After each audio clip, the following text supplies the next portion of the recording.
Тэгэхээр энэ хүн худалдаалах гэмт хэргийн асуудал бас нэг үе бодвол энэ олон нийтийн ойлголт за манай энэ шийдвэр гаргах түвшний хүмүүсийн ч гэсэн ойлголт бол бас нэлээ өөр түвшинд хүрсэн байна. Бас энэ чинь юм гэмт хэрэг юм байна. Энтэй тэмцэх ёстой юм байна. Хохирогчд байдгийн байна гэдэг ийм зүйл бол гарч байна.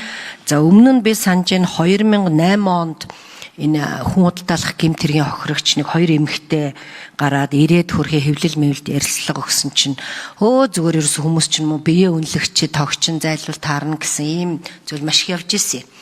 Тэгээд энэ өөрөө их далд хэлбэрт орчдөг. Тэгэхээр сүүлийн үед бол ер нь энэ бол бас хүмүүсийн бодол санаа энэ бол бас өөр болсонд бол талархалтай байна. За надтай нөгөө Шарибуга уулзчихсан. Тэгээ нөгөө Малайз руу их олон удаа явдаг. Үнэхээр аимшигтай дүр зураг байдгиймаа гэд хэлж ийн лээ.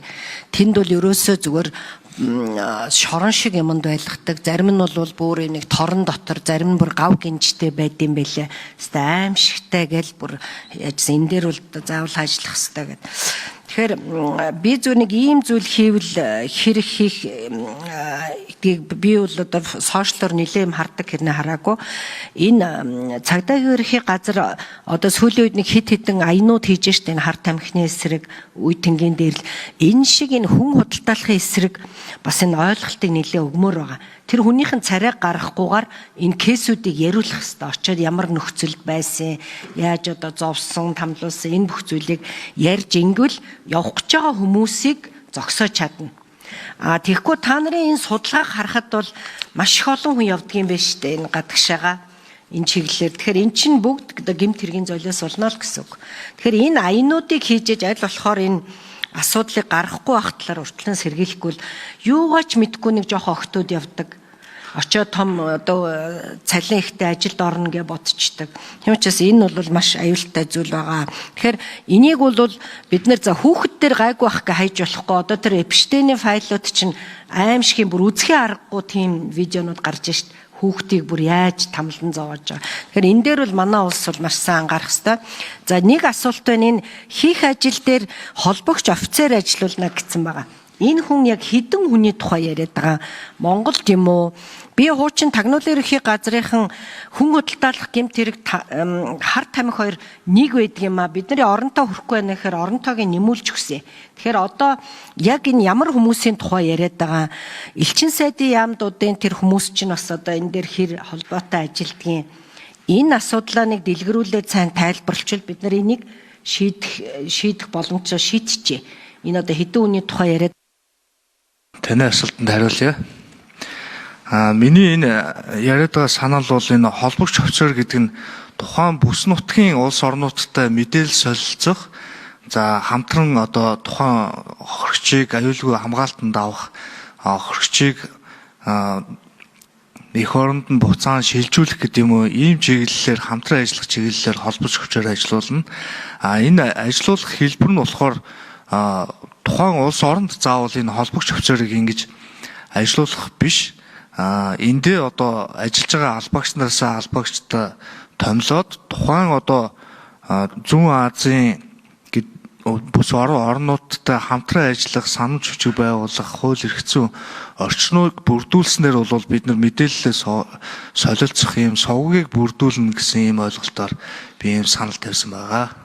Тэгэхээр та хэд одоо саналаа оруулаад ирэх үү? Яг ямар санамж бичиг байгуулмаар байгаа. Бид нар энэ Азийн орнуудаар явж байхад энэ хар тамхины эсрэг юмудаа бол нилээдгүй зүйлүүд бол байгаа. Тэгэхээр яг энэ хүн худалдаалахтай холбоотой яг ямар орнуудтай хамтын ажиллагаа байгаа, ямар конвенцийн дагуу яг ямар орнуудтай ажиллахад ийм юм зүйл чи хэрэгтэй байгаа юм бэ? Хууль эрх зүйн орчинд оруулах юм уу? Дүрм журамд юм уу? Эсвэл төсөв санхүү юм уу гэдгээ нэг бид нарт бэлдээд өгөө. Тэгвэл бид нараас энэ асуудлыг аль шийдэх талаар нь ажиллая. Яг тодорхой. За энэ хүний наймаатай холбоотой хар тамхи захим гэмт хэрэгтэй холбоотой нөхцөл байдлын талаар товчхон мэдээллийг та бүхэн холбогдох явуулуудаас сонсч байна. Энэ бас нэлээд анхаарал татсан асуудал болж байгаа. Хүний наймаа гэдэг бол зөвхөн одоо хүн наймаалах гэхээс илт за тэр дундаа албадан хөдөлмөрлөлт. Цаашлах юм бол одоо нөгөө үеийн дээрлэлт гэдэгтэй адилхан үеийн мүлж одоо янз янзын одоо үе тэнгийнхний мүлжлэг гэдэг ийм хэлбэр рүү орж байгаа. Цахим гэмт хэрэг өсөж байгаа. Гэхдээ арга сэтэл нь улам нарийссан ийм нөхцөл байдал руу орж байгаа. Манай нөхцөлд ч байна. За гадаад улс орнуудын хэмжээнд ч байна. За UNIDOC-ийн одоо судалгаагаар 156 улсын нөхцөл байдалд үндэслэлсэн судалгаанууд гарсан байна. Энэ өөрөө сая хэлснээр илүү нарийн ийм зохион байгуулалттай гэмтэр хэлбэр рүү орж байгаа. Өөрөөр хэлэх юм бол цахим орчинд их үлдэгдэж байна.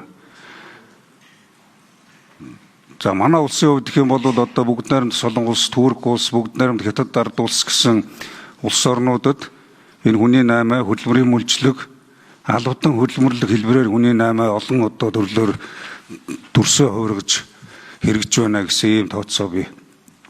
24 оны байдлаар 27.6 сая хүн албатан хөдөлмөрт хүний 8-нд өртсөн байна гэж. 50 сая хүн үе тэнгийнхний одоо мүлжлэг гэж ярьдаг энд өртсөн байна гэж. Нийтдээ энэ хэрэг өөрөө одоо дэлхийн хэмжээнд 236 тэрбум ам долларын хэмжээний эргэлттэй бизнес болж хөрсөн байна.